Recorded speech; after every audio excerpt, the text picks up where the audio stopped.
Who is that? What are you doing? I'm watching The Masked Singer. You mean Donny Osmond? And how do you know it's Donny Osmond? Because you're watching last season. You haven't cleaned off the DVR. Roll to the credits. We've come a long, long way. I'm not afraid any longer. We've come a long, long way. Our love is getting stronger. We've come a long, long way. And the future's looking brighter. We've come a long, long way. Our love is so much tighter.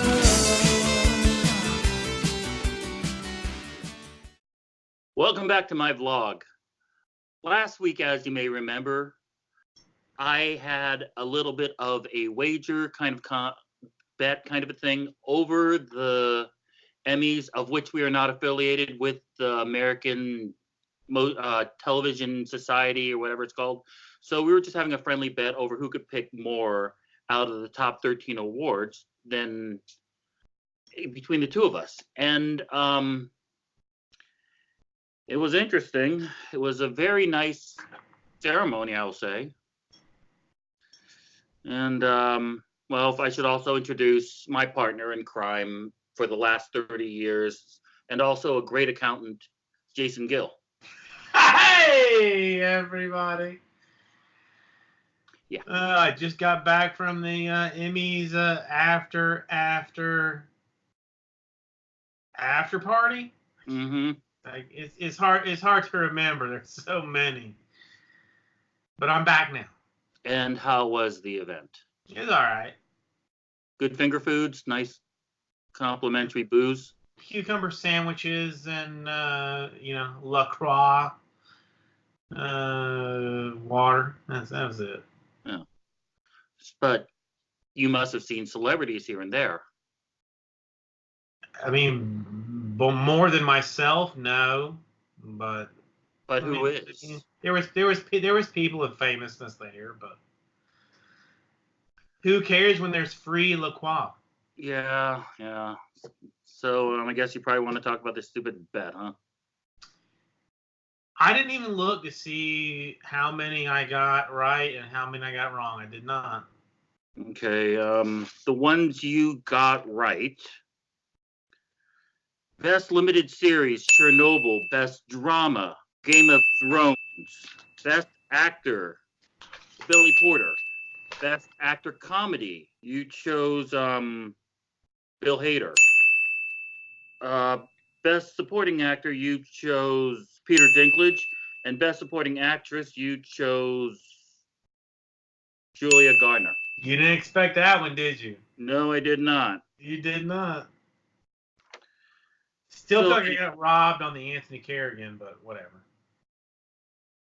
Tony Shalhoub just looked in his own orb, in his own world there. Since he won, he's won 37 Emmys. Yeah. I just kind of didn't think they would give him another one. But yeah. So anyway, so what's going on with you? What's not going on? I mean, I'm just basking in the glory of victory. What's that King song? We Are the Victorious. Is that what it's called? You mean the Queen song? Queen song that is We Are the Champions? Oh, that's me! That's this guy. Yeah, whatever. That's this guy. Whatever, it doesn't really matter, you know that. It's stupid. Yeah, I mean, if you say so. But I mean, I feel good. I feel powerful. I feel better than you. I mean, frankly. Uh-huh. Why are you looking so sad? Nothing. Huh? No reason. Huh? No reason. I mean, I thought we were having just a fun conversation here. We are having a fun conversation, except it's just kind of getting monotonous. I mean, how about you look at the camera then while we're doing this? Yeah. Yeah, that's better. Good look.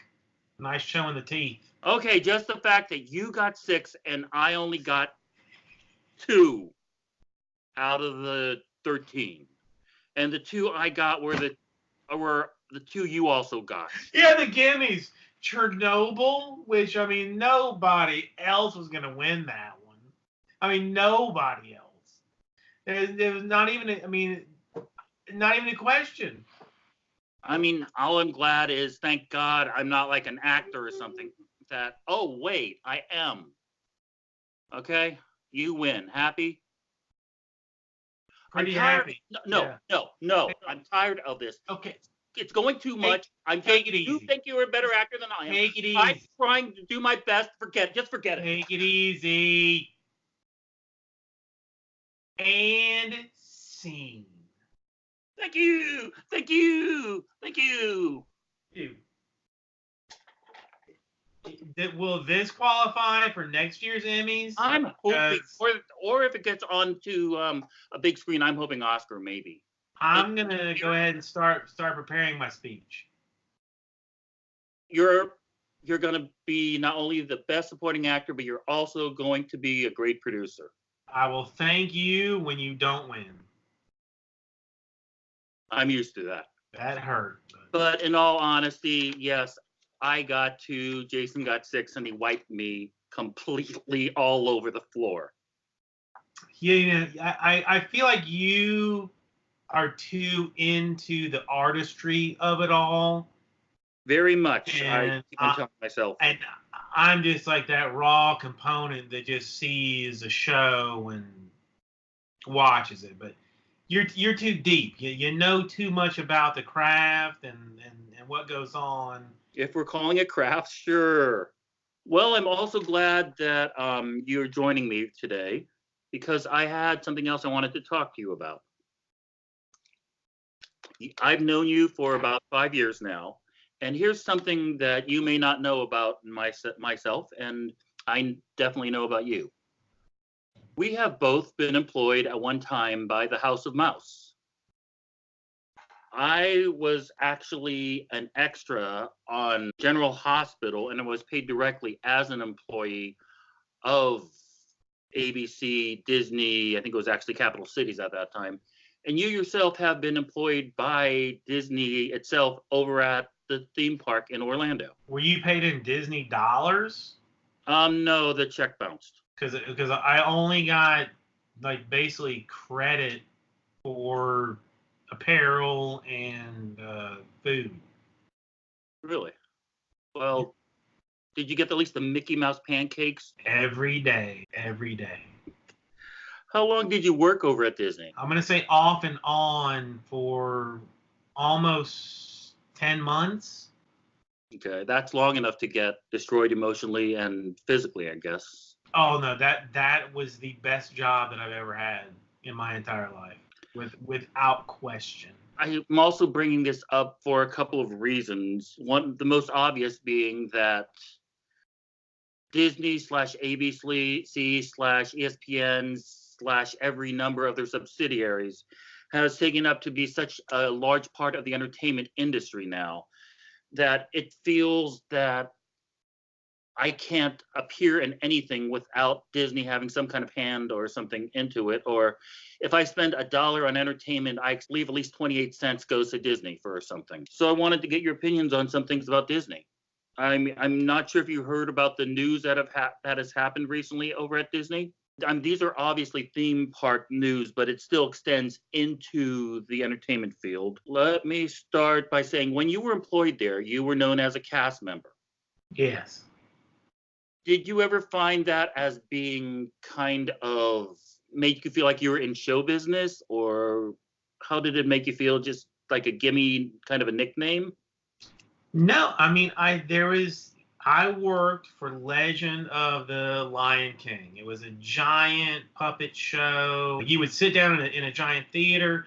They would do a Legend of the Lion King show, and then you would leave. But we had like several stations that we would work at. We would be like outside and tell the people, all right, anybody asks, you got 30 minutes if you're going to see the show. Then we would shift to like an inside portion where everybody moved inside, I said, all right, you got 15 minutes until see the show. Then we moved to another theater, and this was where like all the fun happened because we had like this giant spiel that we had to give, like that it was, welcome to the Legend of the Lion King presented by Kodak.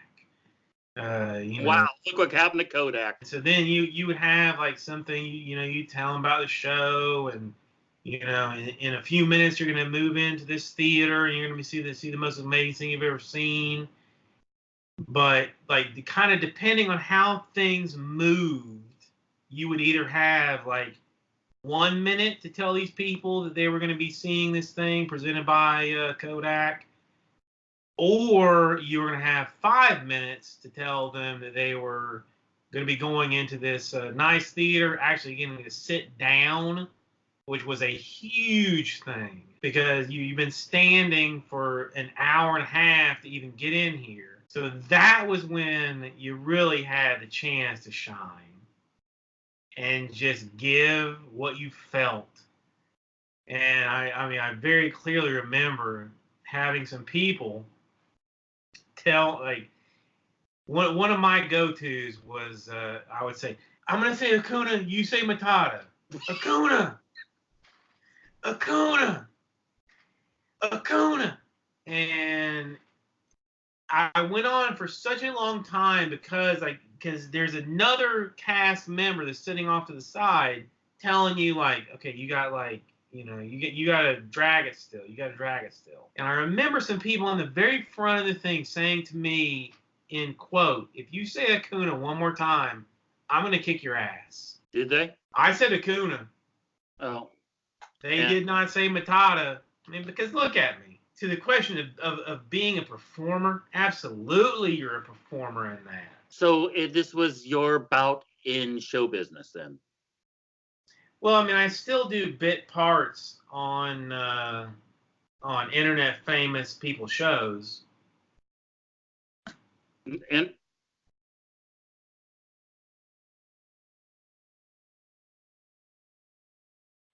I'm pointing at you, my friend. Oh.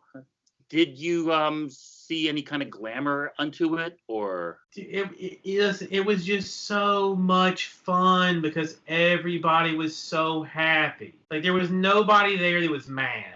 The only thing that people really wanted to know was where's the bathroom and how long until I get to sit down your particular show. It really could not have been a better job. I loved it dearly. And when I win the lottery, I will probably go back and reprise my role. If they still have the project running. If they still have it, just as something to do and something to enjoy myself with. Well, Disney has been in the news. Disney parks have been in the news in the last several days.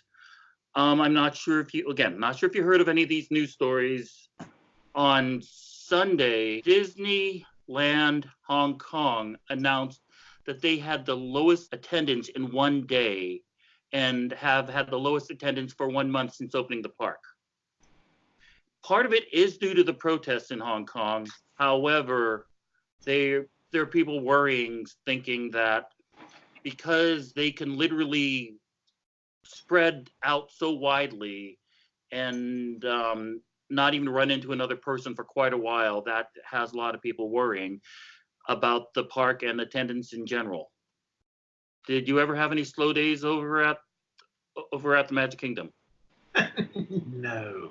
Oddly enough, do you have a guess as to what the busiest day that I ever worked was? I'm assuming it was probably like a New Year's Eve or 4th of July. It's normally attached to a holiday.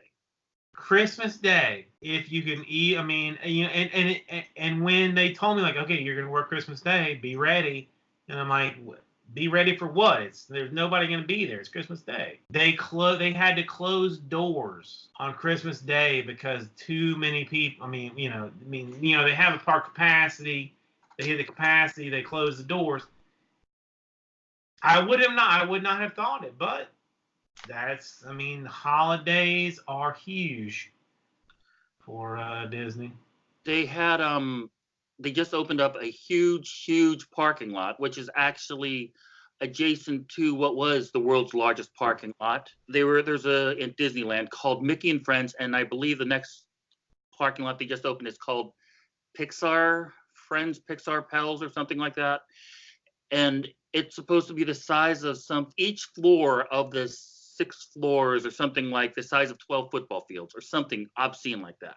So essentially 12 football fields with six aisles each. And so I was wondering, did they have ample parking in Florida, or did you ever have to, I mean, because you could tell by the number of cars how many people are coming in. Well, there is parking just for cast members at least the Orlando location. So this is kind. I mean, it's kind of funny. I mean, they had like you would go. I don't know, 15 minutes past the actual park to this like cast parking lot. It was ginormous. You never had an issue finding a space. But you might have to find one like way out. It was just ginormous. Then there were buses that you'd get on, and they would take you to kind of central like entrance point to the park. When you left to get on, or when you left to get on the bus to go back to your car, someone would always, and this is always, frisk you, check you, to make sure that you weren't walking out with anything. Anything what? I'm not exactly sure, because I was never hauling out anything. But purses were checked, bodies were checked, every single time that you left. Did you have to launder your own costumes, or did? Oh no! That was like an entire operation into itself. You had like your Disney ID.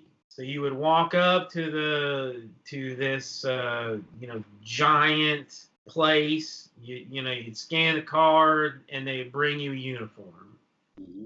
It was your size. It was everything you needed for your day. You go to your little locker, put it on, go out. Next, when you got done, take it off, take it back to these people, scan it back in, and then go about your business. There is a secret I would like you to help me reveal, or at least just to confirm that it really is a secret. When you're over at one of the Florida Disney parks and you see somebody wearing a name tag that says Chris from Orlando, do you want to go, or should I tell them? Well, that's me. Oh, you're Chris. I'm Chris. How is being Chris? Well, I mean, there's nothing better than being Chris from Orlando. The name tag means they forgot their name tag at home, and these are floating around in the employees' locker room or area. And this is a generic one where they wear just to say, hi, I have a name tag, but only very few people know that Chris from Orlando means I forgot my name tag. And they'll choose whatever generic name is possible. I'm still Chris from Orlando. Okay. Does your mom know this? No, she does not. Okay. There is one other news story I would like to bring up with you. Katherine Powell, who I believe was a president or such in charge of the U.S. and Paris theme parks for the Walt Disney World, gave her resignation. She could not be reached for comment, but she is basically being blamed for Disneyland's lack of people because of the Star Wars and possibly Orlando, as the crowds have been slightly less, and enormous gaps over at Disneyland, over at Galaxy's Edge. Can you even fathom what it's like to not have enough people at the park? Well, I mean, Catherine and I have spoken have spoken extensively about the situation, and I mean, I don't blame her in any way for what, and see, blame is even an odd way to say it, because the park has been populated. I mean, there are millions of people rolling through the park. Do you want so many that you can't enjoy what's happening? I don't think so, and Catherine doesn't think so. So, I mean, I think that's where we sit on this situation. From what I was understanding, the park averages, and I'm speaking of all of the Animal Kingdom, Disney Studios, Epcot, and the Magic Kingdom, generate between 250 and 300,000 people daily.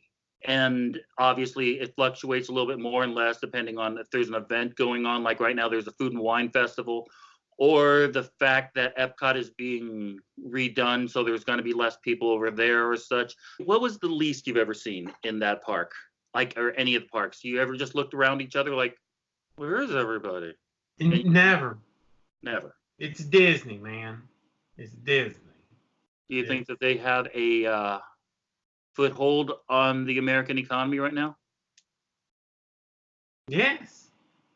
I mean, ESPN, Disney. That's all, I watch ESPN all day long. Do I have a problem with it? No. I mean, they do a good job. So I like it. I'm happy with it. I got no issue. Do you think that Disney over promotes itself? No.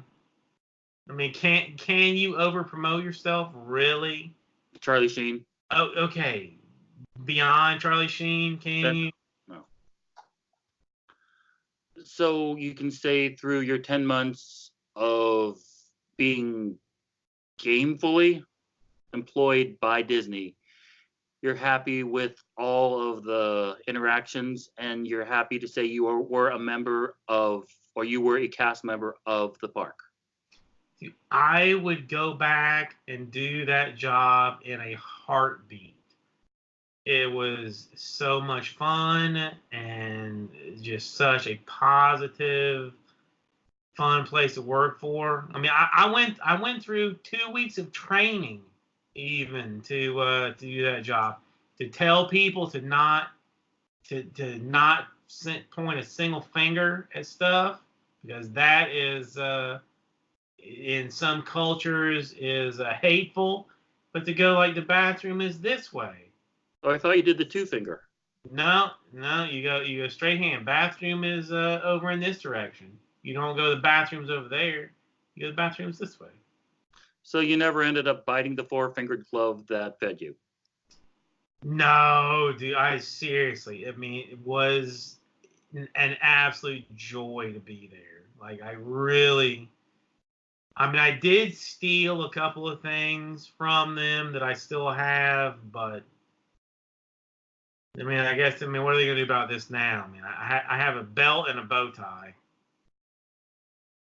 Yeah.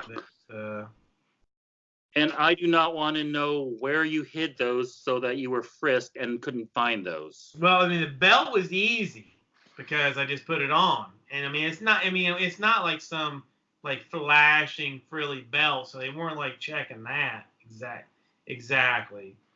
Had I been busted, I probably would have been fired. But were you a fan of Disney before employment? How big of a fan of Disney were you, or could you have lived in Orlando without being a fan of Disney? Well, I mean, fan is hard to say because I did live 30 minutes away from Disney. So, like, if we had school trips, it was to Epcot or it was to Disney. So, I mean, it was just so ingrained and so natural for it to be there. It wasn't special exactly to me. You know, like, if that makes sense. Yeah. And now the fact that you are quite a few years removed from being an employee of the Mouse, can you say that you can enjoy Disney on your own? I know you have a daughter who's under the age of appreciation for Disney, but can you yourself appreciate Disney yourself without bringing in your daughter or your wife, who I know are both Disney fanatics? See, I'm a terrible person in general, so the answer is no. But But Disney is a highly enjoyable place. I mean, I have no complaints against it. I just don't want to see another human being if I don't have to. And if I go to Disney, I'm going to see 1.5 million of them.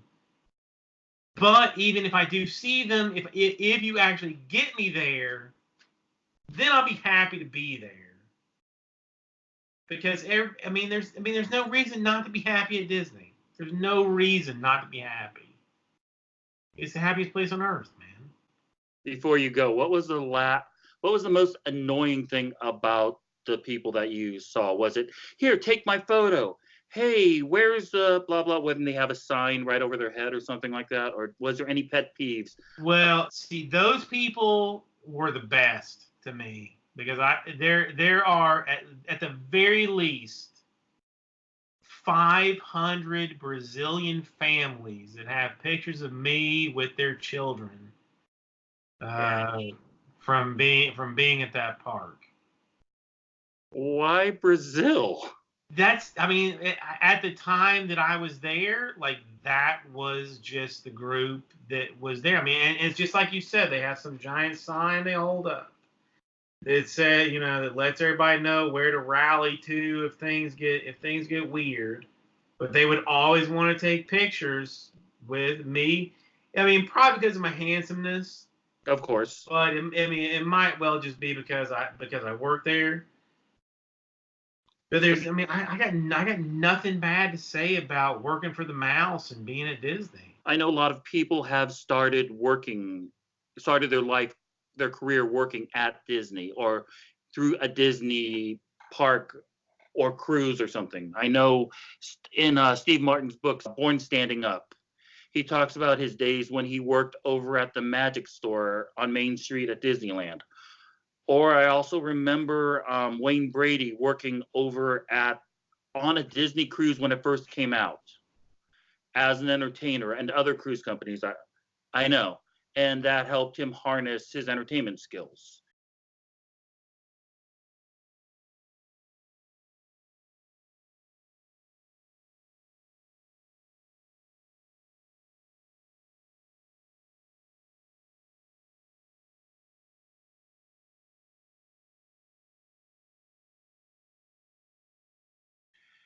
Did you ever see anybody who worked there or know anybody who worked there that wanted to go into entertainment themselves? And do you think that's a good footstool on it?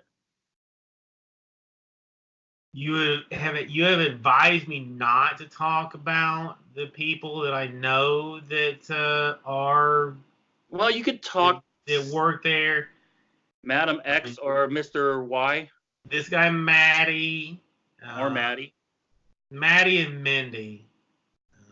Both people that I knew that worked there. They're both just outrageously famous now. I have seen some very famous people roll through Disney. And it was more of a plus than a minus for the entertainment career if you would like to proceed that way? Yes. I mean, listen, there's no reason not to work at Disney. There's literally no reason not to. One last thing. Did you ever get to see Walt's Frozen Brain? I have a small piece of it in my home safe. How did you sneak that one out? But you don't sneak it out. Like if you hit certain quality goals, in your job, they give you a small piece of it. Oh, so would you say you have enough for DNA for replication? I mean, probably. Listen. Again, only being there 10 months, I didn't have the max amount of time to get it, but I did. But I did hit enough customer service goals to get a small chunk of it. So. Anyway, Jason, thanks for joining us today. Yes, you beat me on the Emmy Awards, and thanks for fulfilling us about your thumbs going into your clavicle. Yes. And I'm sure you'll be coming up with the next stupid idea I come up with for the two of us to do on this site. But that's our show today. This is Kyle, and this is Jason Gill right here. Time out. Okay, so when we were filming the last piece, after we wrapped, I forgot to say something during the piece, so I want to say it now. One of our very best friends, Laura Rommel, is celebrating her birthday today, and I wanted to wish her, from me and Debbie, the absolute best birthday ever, and happy 23rd birthday. Okay? So, this is my friend. Happy birthday, Laura Boom Boom Rommel. Okay, and back to the rest of the ending. You know my sign off? Yeah. You know my sign off? You want to say it? No. Okay. Yeah, I can't do it. It's not.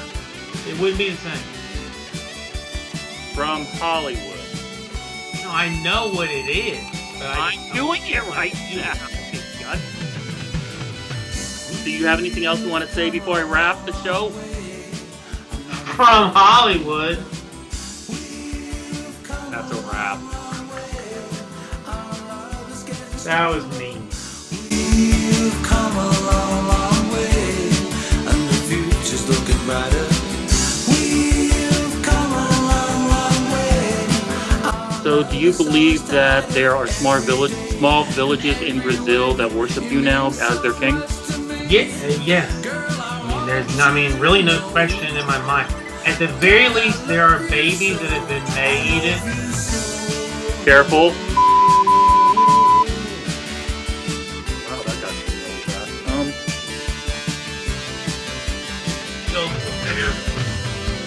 Cut that out. That's going on blooper.